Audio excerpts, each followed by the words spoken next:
Jangan lupa subscribe YouTube channel Metro TV News dan jangan lupa nyalakan notifikasinya.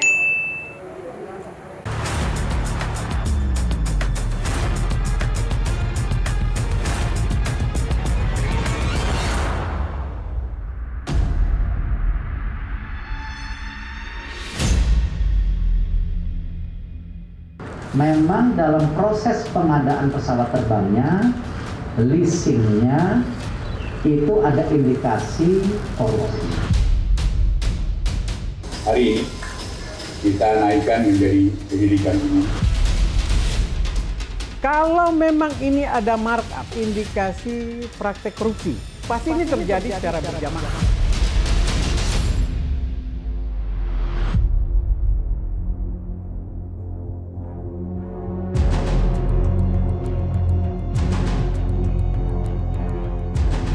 Garuda Indonesia masih dibelit sengkarut. Pandemi COVID-19 yang berlarut-larut hingga 2 tahun saat ini menyebabkan kondisi keuangannya makin terpuruk. Total utang jangka pendek dan jangka panjang per 30 September 2021 tercatat hampir 188 triliun rupiah. Di tengah kondisi keuangan yang morat-marit, perusahaan penerbangan plat merah ini juga terus diusut beragam dugaan kasus korupsinya. Pengadaan pesawat ditengarai menjadi biang kerok dari keterpurukan. Ibarat menyemai benih cacat bertahun silam, buah busuknya sedang dipanen saat ini. 11 Januari lalu, Menteri BUMN Erick Thohir melaporkan dugaan kasus korupsi ini ke Kejaksaan Agung. Tentu juga kami serahkan bukti-bukti audit investigasi. Jadi bukan tuduhan, karena kita sudah bukan eranya saling menuduh, tetapi mesti ada fakta yang diberikan.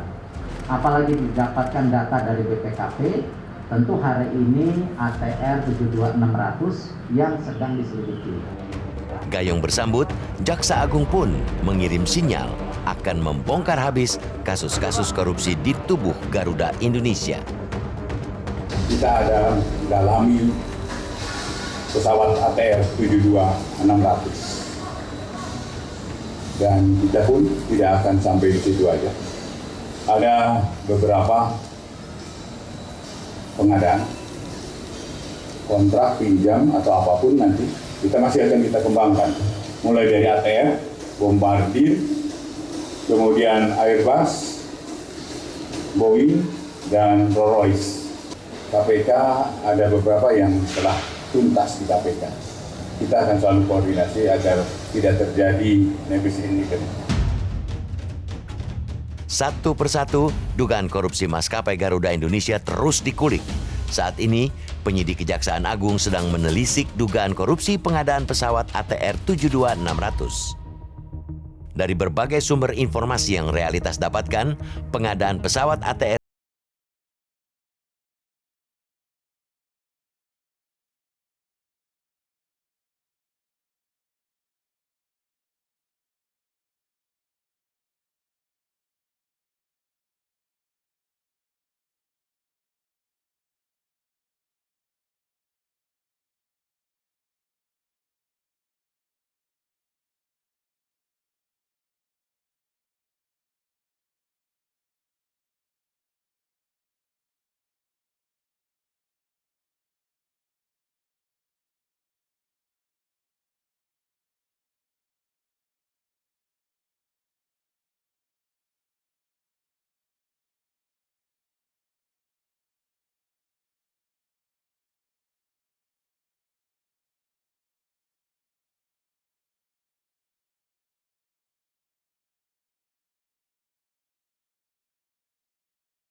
hasil daripada audit tersebut telah kami serahkan kepada pihak yang memintanya, dan tentunya di dalam hasil audit ini sudah menyangkut potret secara menyeluruh tentang kedua hal tersebut, termasuk di dalamnya ada rekomendasi untuk perbaikan, saran-saran, dan lain sebagainya.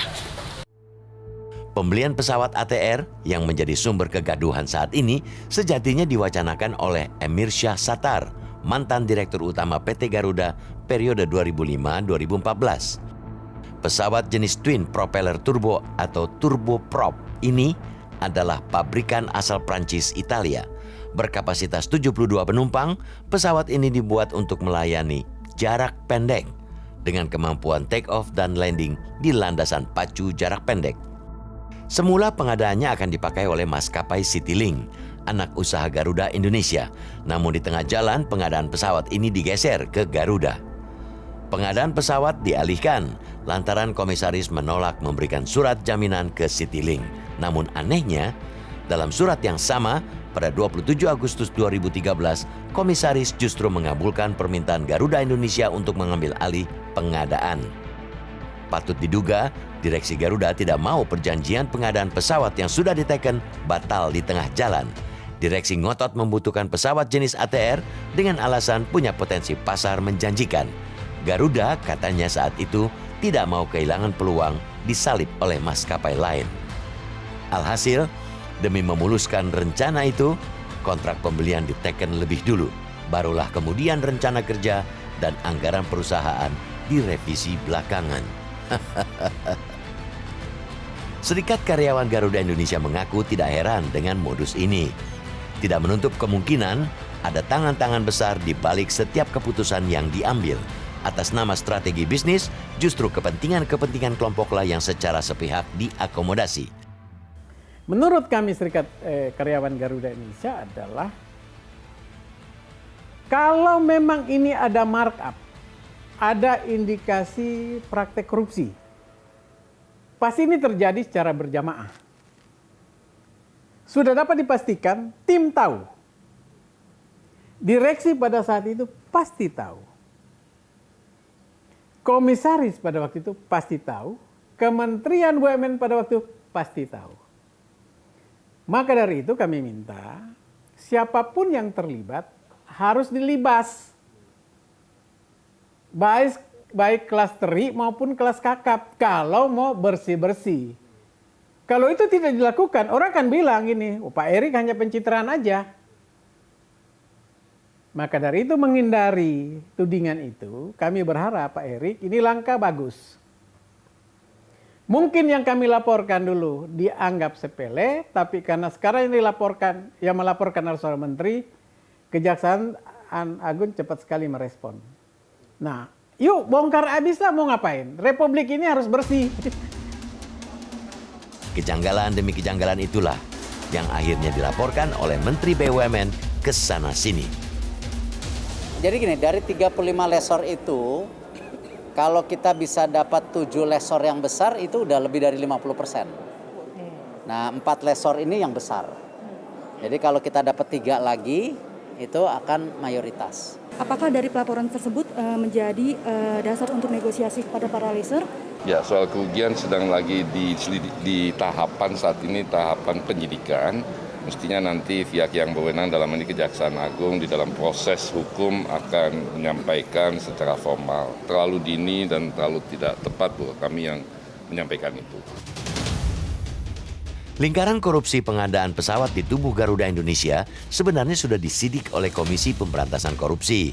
Mantan Direktur Utama Garuda Indonesia, Emir Syahsatar, bahkan sudah divonis pidana penjara 8 tahun karena terbukti menerima suap dan pencucian uang. Lantas, mengapa Kejaksaan Agung kembali mengutak-atik kasus korupsi di tubuh Garuda yang sama?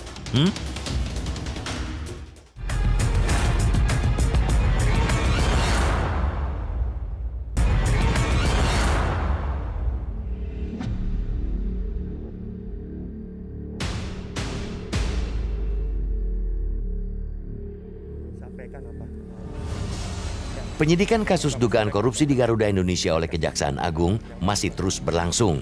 Hingga Senin 7 Januari, setidaknya sudah 17 orang diperiksa.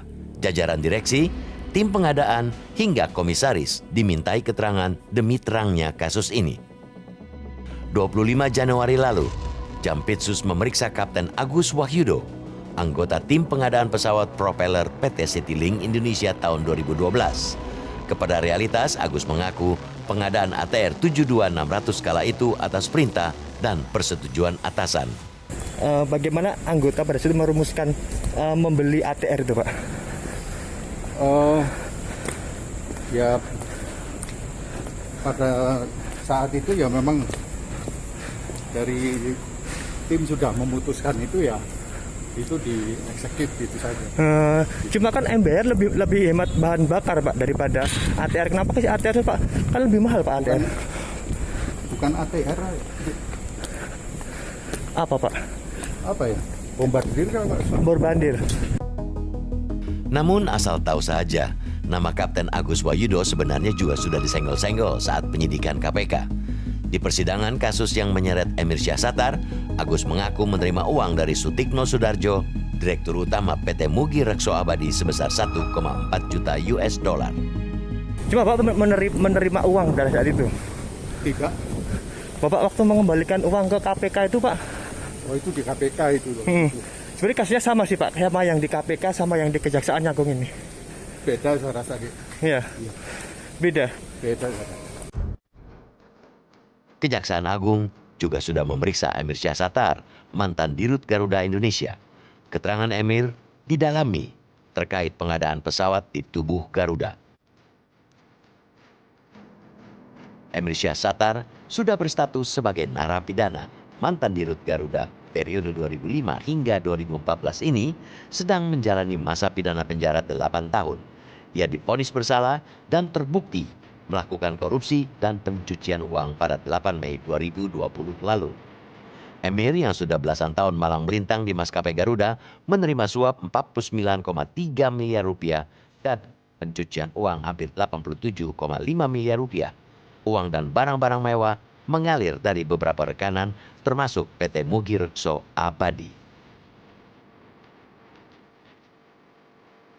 Emir diseret KPK ke persidangan setelah melalui proses penyidikan yang cukup alot. Mulai diperiksa pada tahun 2017 dan baru disidangkan kasusnya pada 30 Desember 2019. Di persidangan terbukti uang mengalir dari sana-sini ke kantong pribadi Emir Syahsatar.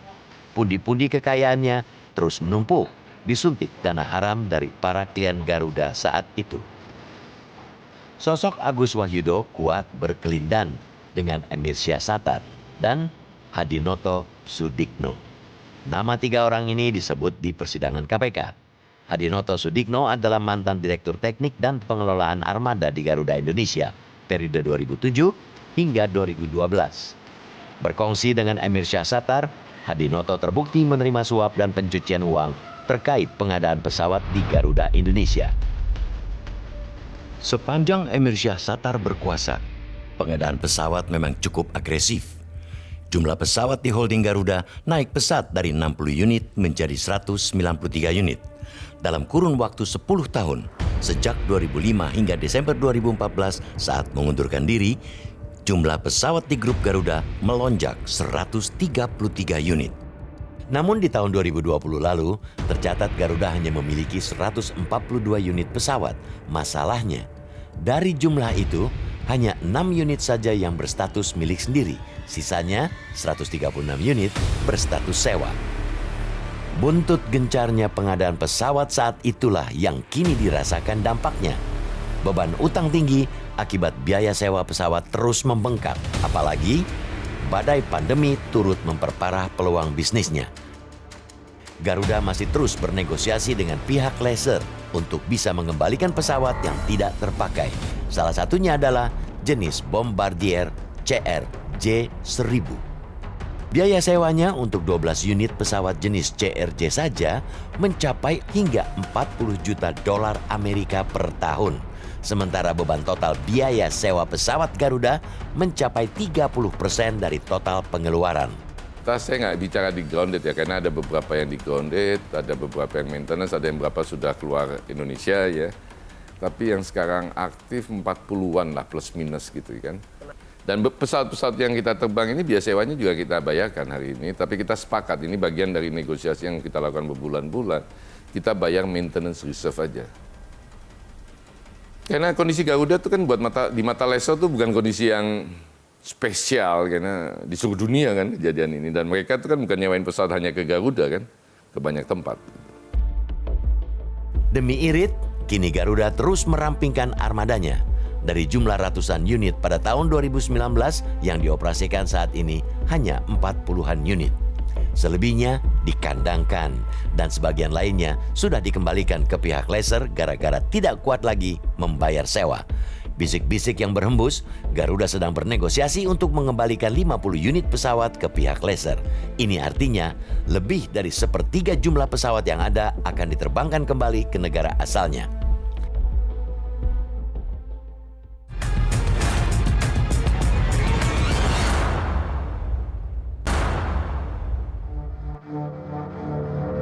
Proses pengadaan pesawat ATR 72600 mulai dilakukan pada tahun 2012 dan terus berlangsung secara berkala hingga tahun 2017. Diduga ada kerugian yang harus ditanggung oleh negara akibat pengadaan ini. Kerugian muncul karena ada kelebihan pembayaran komitmen fee dan biaya sewa. Tidak tanggung-tanggung. Kerugian ditaksir mencapai 32 miliar rupiah untuk pembayaran fee. Sementara untuk sewa pesawat, nilainya lebih besar lagi, hingga 228 miliar rupiah. Total dugaan kerugian dari pengadaan pesawat ATR 72600 mencapai 261 miliar rupiah. Beda hitam di atas putih, lain pula realisasinya di lapangan. Semula, Citylink Indonesia membuat perjanjian mendatangkan 50 unit pesawat ATR. Namun setelah pengadaannya digeser ke Garuda, hanya direalisasikan pembelian 15 unit pesawat. Statusnya 5 unit dibeli dan 10 sisanya sewa. Namun apa daya, jauh sebelum terjadi pengalihan pembelian, Citylink sudah keburu membayar duluan komitmen fee untuk pembelian 25 unit dan sewa 25 unit pesawat. Total yang dibayarkan saat itu sebesar $2.400.000.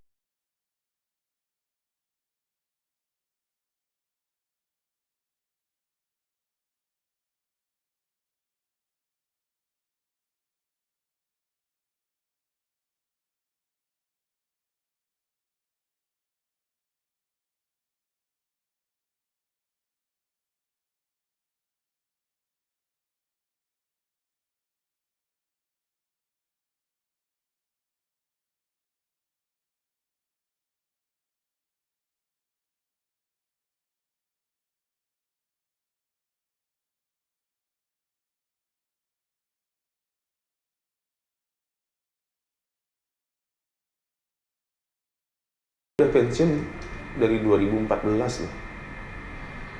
Direktur Garuda itu silih berganti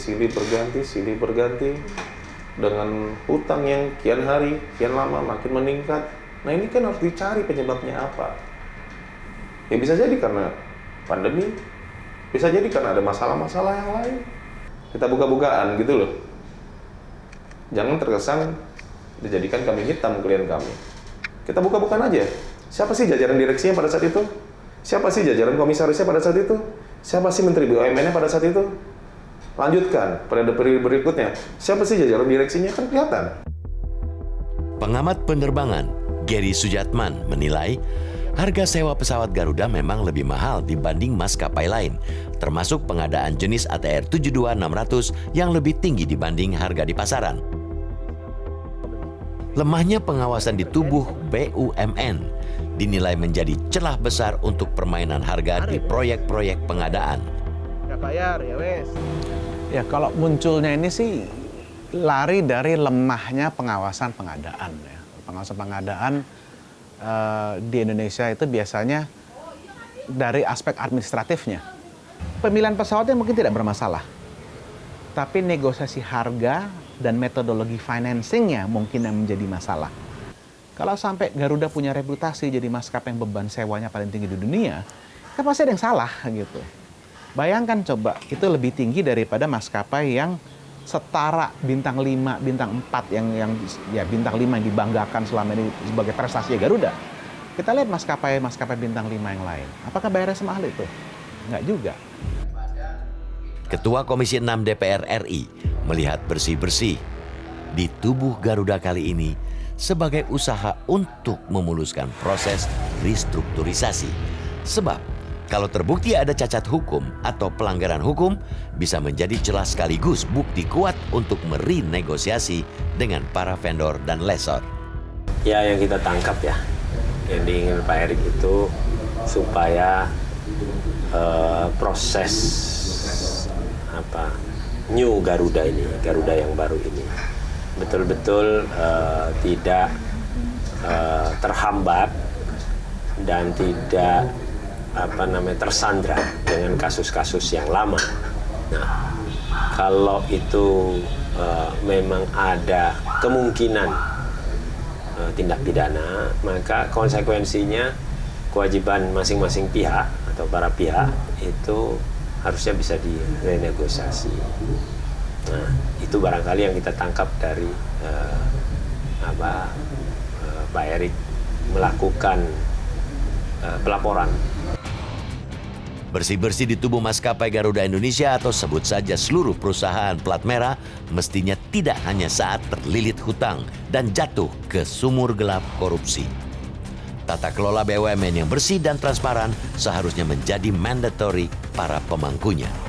Kedepan, BUMN harus benar-benar dikelola oleh orang-orang yang kompeten, sebab perusahaan plat merah bukan sekedar gelaran karpet merah untuk kalangan dekat atau kerabat. BUMN dibentuk juga bukan untuk bagi-bagi kursi empuk untuk kelompok tertentu, tapi mengusahakan keuntungan negara demi mensejahterakan rakyat. Metro TV